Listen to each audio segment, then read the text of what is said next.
mas mabilis pong huminto, mas mabilis pong tumigil, mag-give up, sumurrender, at mabilis sabihing tama na. Pero ito po ay napaka-risky. But it takes courage, mga kapatid, na sabihing huwag tayong bibitaw, huwag tayong titigil, kapit lang, tiwala lang, takbo ka lang, magpatuloy ka lang. Life is a race. We are all in a race. And we encourage by the Word of God day by day na magpatuloy at huwag titigil. Ang paglakbay natin bilang isang mananampalataya ay hinalintulad ng Biblia sa isang takbuhin.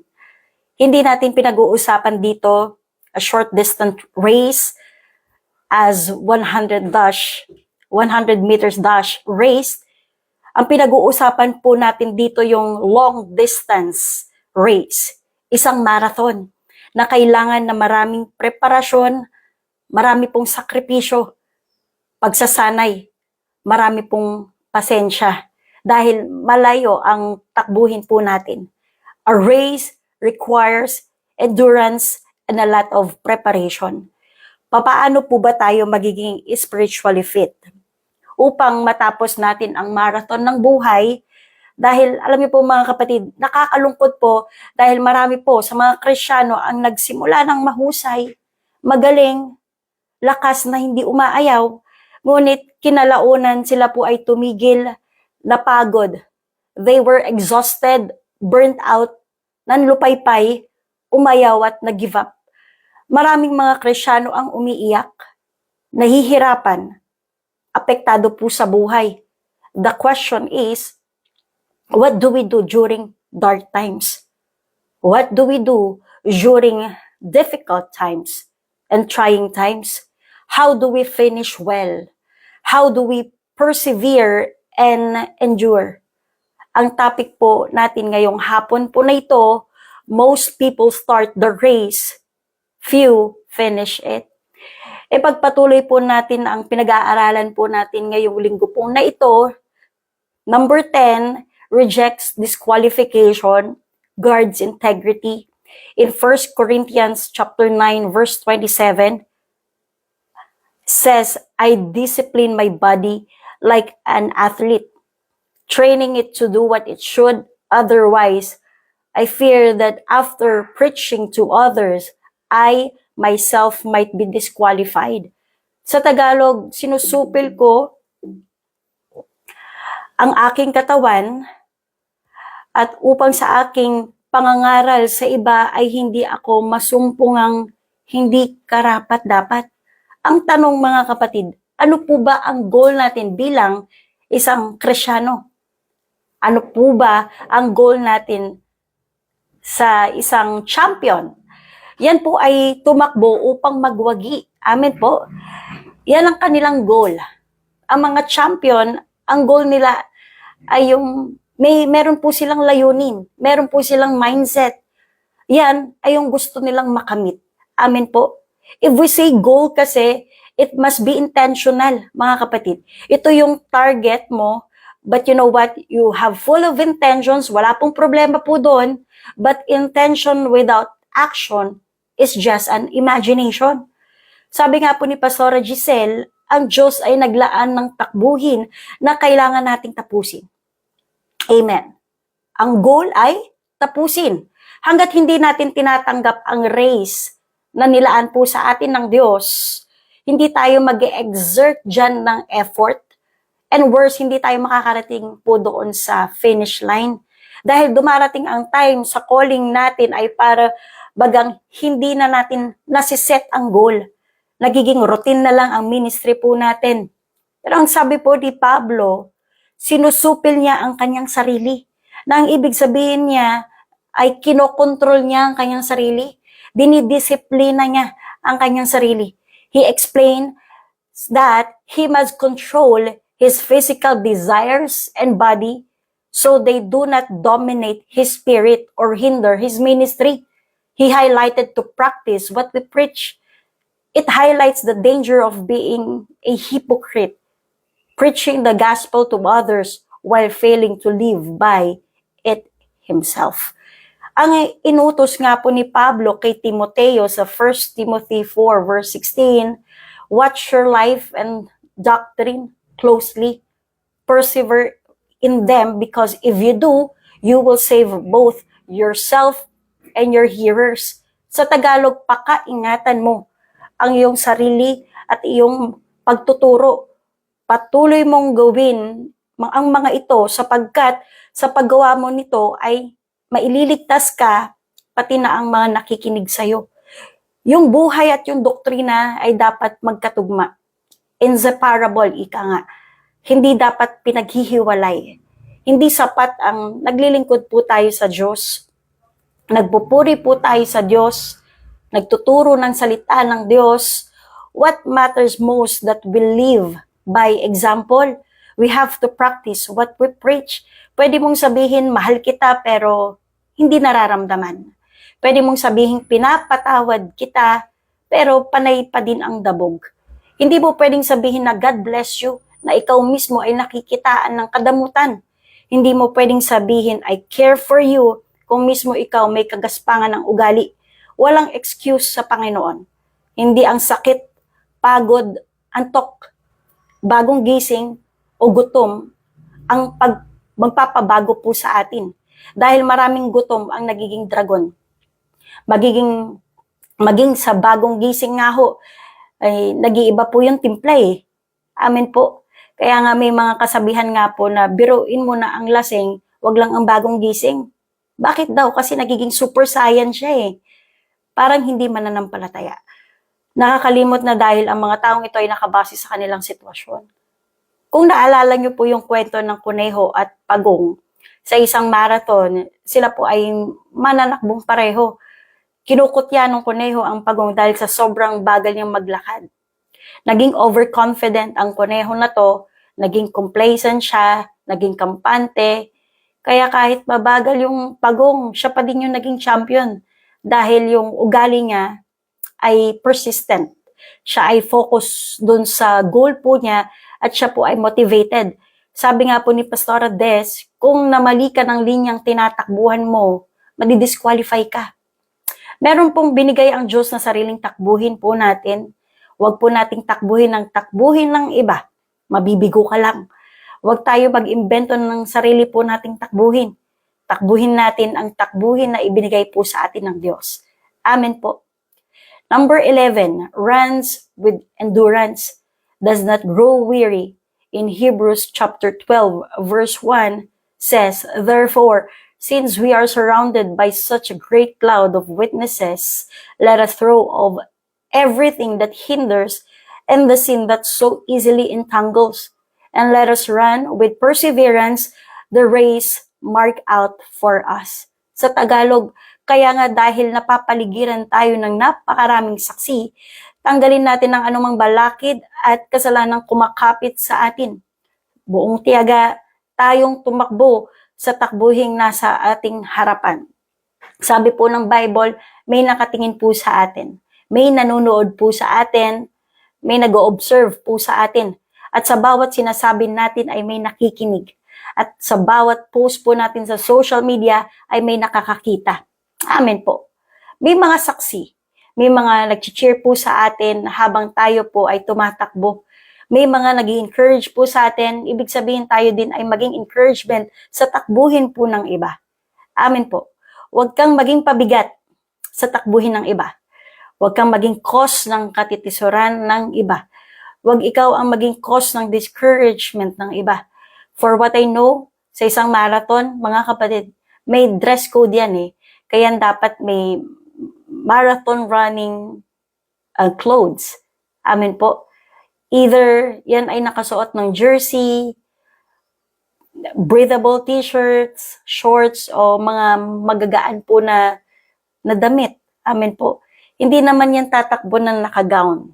Amen po. Hindi naman yan tatakbo yan ng naka-coat and tie, naka-jacket o naka-pantalon. Amen po ba? Sa isang marathon, hindi ka rin magbibit-bit ng kahit anong mabibigat na dalahin. Amen po. Hindi ka naman magdadala ng maleta ng backpack. Amen po. Ang sabi po dito sa verse na ito, tanggalin natin ang anumang balakid. Ang kasalanan na kumakapit sa atin. Ano po ba ang nagpapabagal sa ating takbuhin? Maaaring yung maleta ng pangit na alaala ng kahapon, maaaring yung backpack ng galit, puot, tampo, sama ng loob. Yan ay mga balakid sa ating takbuhin. Amen po. Yan ay mga ilan lamang sa mga kasalanang kumakapit po sa atin na ayaw po nating bitawan. At yan po ang siyang nagpapabigat at nagpapabagal sa ating takbuhin. Kaya papagurin ka lang nito hanggat bumitaw ka na. Ang starting point natin bilang mananampalataya ay yung tinanggap natin si Jesus sa buhay po natin. Amen po. Kung hindi mo pa siya tinatanggap sa buhay mo, wala po tayong sinisimulan. Hello? Bago tayo tumakbo sa takbo ng buhay, kailangan natin magsimula ng tama. Kaya i-check po natin yung mga sarili po natin. Lord, ako po ba ay tumatakbo araw-araw? Sana sa pagtakbo ko, I pray, approve ka po sa lahat ng ginagawa ko sa harapan mo. Kailangan natin i-check everyday yung mga sarili po natin. Amen po. Huwag natin ipahiya ang Lord sa buhay po natin. May nagsasabi, ganyan ba ang lingkod ng Diyos? Kung ganyan ang lingkod ng Diyos, di bali na lang, ayaw ka lang ma-born again. Dapat sa buhay po natin, lagi na itataas po ang Panginoon. Amen po. Tayo nga po ay tinaguri ang representative po ng Diyos dito po sa lupa. Ang mga tao ay nakatingin po sa atin. Sa pagkakamali, nakaabang po sila sa atin. Amen po. Kaya ngayon, nakipag-isa ka na sa Diyos. Sabi ng Galatia, we are no longer live, but Christ lives in me. Kung tumatakbo tayo mga kapatid, ituon po natin yung paningin po natin sa Panginoon. Sabi po ng Bible, we have to run well. Run with endurance, with perseverance. Yung may pagpupursige, yung may pagtitiis. Amen po. Tingnan mo nga yung katabi mo. Tanungin mo nga siya. Sabi mo, pinagtitiisan mo na lang ba ako? And let us run with perseverance. Sabi nga, the race marked out for us. Maniwala ka habang tumatakbo ka, may babato po sa'yo. May mga away sa'yo, may persecution. Amen po. Sabi nga ni Vince Lombardi, winners never quit, quitters never win. Amen po. Sino po ang winners dito? Magsabi ng amen. Amen. Napasok ka lang ng kawali, ayaw mo na. Napahiya ka lang, ayaw mo na. Nasita ka lang, ayaw mo na. Tinama ka lang, ayaw mo na. Huwag tayong mababaw mga kapatid. Dahil wala pong pagpapala sa mga mabababaw. Amen po. Sabi nga po ni Pastora Giselle, may mga balakid sa ating takbuhin, pero ang attitude dapat natin ay kailangan kong tapusin ang pinapagawa sa akin ng Diyos. May mga part sa buhay po natin na hindi natin alam kung magpapatuloy pa ba ako sa Panginoon. May mga time na gusto nang sumuko, may mga time na gusto nang magpahinga. Wala naman pong masama sa pagpapahinga. Amen po. Sabi nga na po ng anghel ng Diyos kay Elijah, get up and eat. At magpatuloy. Dahil ang buhay ng Kristiyano hindi naman puro hirap eh.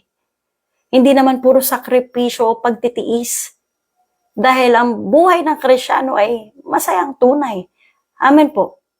Ang sabi nga po ni Pastora Des, ang pinakakawawang tao ay hindi yung mga hindi nakapag-aral. Hindi po yung hindi naging mayaman. Ang bagkos, ang pinakakawawang tao daw po sa mundo ay yung hindi mo alam ang kalooban ng Diyos sa buhay mo. Natatapos ang buhay mo dito sa lupa, ngunit hindi mo nagawa ang pinapagawa ng Diyos sa'yo. Take note, ang kalooban po ng Diyos ay dinidiskubre. Ang kalooban po ng Diyos ay inaalam. Isang bagay po na intentional po. At kapag nalaman mo na ang kalooban po ng Diyos, gawin po natin ito agad. At magstay po tayo dito dahil sa kalooban lamang po ng Diyos tayo naiingatan. Amen po. Number 12, strengthens weak hands, renews resolve. Hebrews chapter 12, verse 12. Therefore, strengthen your feeble arms and weak knees. To strengthen, it is to make or to become strong. If you cause fatigue, dehydration, injury, damage, this can cause a person to be weak. In Hebrews 12, verse 12, it demonstrates the posture of one who is weak. Ang Kristiyano ay kailangan ng strength to endure sickness, pain, sorrow, dark and hard times. Pressure of life is real. Stress of life is real. In Isaiah chapter 40, verses 28 to 31, says, do you not know? Have you heard not? The Lord is the everlasting God, the creator of the ends of the earth. He will not grow tired or weary, and his understanding no one can fathom. He gives strength to the weary and increases the power of the weak. Even youth grow tired and weary, and young men stumble and fall. But those who hope in the Lord will renew their strength. They will soar on wings like eagles. They will run and not grow weary. They will walk and not be faint. Sa Diyos po, natin matatagpuan ang ibayong lakas upang malabanan ang hamon ng buhay. Amen po. Yes, may problema po sa buhay, maaaring sa pamilya, maaaring po sa negosyo, sa trabaho, sa ministry, at isama mo na yung love life. Pero may dalawa nga daw pong point of view ng buhay. Number one, yung view ng uod. No? Ang uod sa lupa, absorb niya ang problema. Kung ano yung nasa paligid mo, yun yung kitang-kita mo. Kung ikaw ay nakatingala, makikita mo ang pagtaas ng gasolina, kaya lahat napapansin yung pagtaas ng mga bilihin. Ramdam na ramdam mo. Amen po. Pero yung point of view ng agila ay lalabas ka doon sa sitwasyon, titignan mo from the top view na kaya yun na maging maganda. Yung soaring, no? Nilalampasan mo yung pagsubok ng buhay, titignan mo from the top view kung paano tignan ng Diyos ang problema. Tingnan po natin from the perspective ng Panginoon. Kung ano po yung sitwasyon, meron po tayo ngayon, sabi nga, let's zoom out. Lalampasan natin ito, mapagtatagumpayan po natin ito. Amen po. Lahat ng challenges, lahat ng distractions, lahat ng sumasakal po sa atin. With the strength of God, lumapit lang po tayo sa Lord. Magtiwala lang po tayo. Humingi lang po tayo ng strength galing po sa Panginoon at kailanman hindi nga po tayo paghihindian. Amen. Sa Isaiah chapter 40 verse 31, ngunit muling lumalakas at sumisigla ang nagtitiwala kay Yahweh. Lilipad silang tulad ng mga agila, sila'y tatakbo, ngunit hindi pa papagod. Sila'y lalakad, ngunit hindi manghihina. Pag dumating ang time na worn out ka na, pagod ka na, you feel helpless, you feel hopeless, sunod-sunod ang problema, balikan po natin itong verse po na ito. Lumalakad ka ng hindi manghihina. Gusto niyo po ba yon? Hindi ka panghihinaan ng loob. Tatakbo ngunit hindi mapapagod. Sabi nga po ni Pastor Andrew sa anniversary na Rema Pateros, ang susi ng tagumpay ay si Jesus. Dahil kung papaano nagtagumpay si Jesus sa krus, isinama tayo sa parada ng tagumpay. Tayo ay higit pa sa mananagumpay. Bago po tayo magtapos, may i-share lang po ako sa inyo na kwento patungkol po doon sa isang runner from Tanzania. In 1968, basahin ko na lang po, the Olympics were held in Mexico City. The last runner to finish the marathon was a guy from Tanzania. During the race, he had broken a leg. He'd stumbled, he'd been hurt badly, he was bruised, beaten up, and he was bloodied. After everyone else finished the race and with 7,000 spectators remaining, he entered to complete his last lap and finished the marathon around 7 o'clock in the evening. As it got dark, the crowd gave him standing ovation. Later on, he was asked, Why didn't you quit when you were hurt and bruised, bloody, discouraged? Why didn't you quit? He gave a classic answer. And he said, my country did not send me 7,000 miles around the world to start the race, but to finish it. Ang sabi po ni Pastor Ades, na hindi mahalaga kung ikaw yung nauna o nahuli. But what matters is to finish the race. Amen po. The Bible teaches us very clearly, mga kapatid, that life is a race. Unfortunately, most Christians doesn't finish it. Jesus is the one working on you and me, is the one who started us on the path of faith. And He's the one that's going to see us through. He won't give up on us. He's going to support us every step of the way. In Philippians chapter 1, verse 6 says, and I am sure that God, who began the good work within you, will continue His work until it's finally finished on that day when Christ Jesus comes back again. Maging maingat po tayo na piliin na tapusin ang kurso na pinapatakbo po sa atin ng Panginoon. Katulad po ng ating Panginoong Jesus in John chapter 4 verse 34 says, Jesus said to them, my food is to do the will of Him who sent me and to accomplish and completely finish His work. Ang kabusugan po ng Panginoong Jesus ay maging kabusugan din po natin na tuparin ang kalooban po ng Diyos at tapusin po ito. Endure without being worn out. Do not fight alone. Dahil mabibigo lang po tayo. Sabi nga po ni Pastor Ayan, in order na makasama po tayo doon sa few, fight the good fight of faith. Kung hindi man naging epektibo ang diskarte natin sa buhay, this time po mga kapatid, ang diskarte naman po ng Diyos sa buhay po natin ang mangyari. Dito na po nagtatapos ang ating Bible study. Tayo po ay manalangin. Kaya sa ugad, Ama, sa pangalan ng Panginoong Jesus, maraming salamat sa hapon po na ito, sa mga paalala mo sa amin, Panginoon. Kami po, Panginoon, ay pinalakas mo, O Diyos, at sa bawat hamon po ng buhay, Panginoon, sapat na Ikaw ang kasama namin.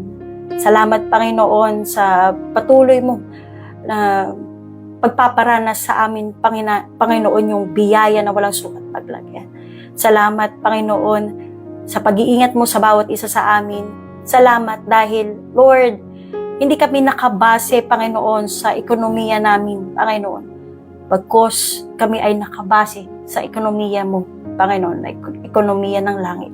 Salamat, O Diyos, purihin ka at sambahin ka sa dakilang pangalan ng aming Panginoong Jesus. Lahat po tayo ay magsabi ng Amen. God bless po and good afternoon.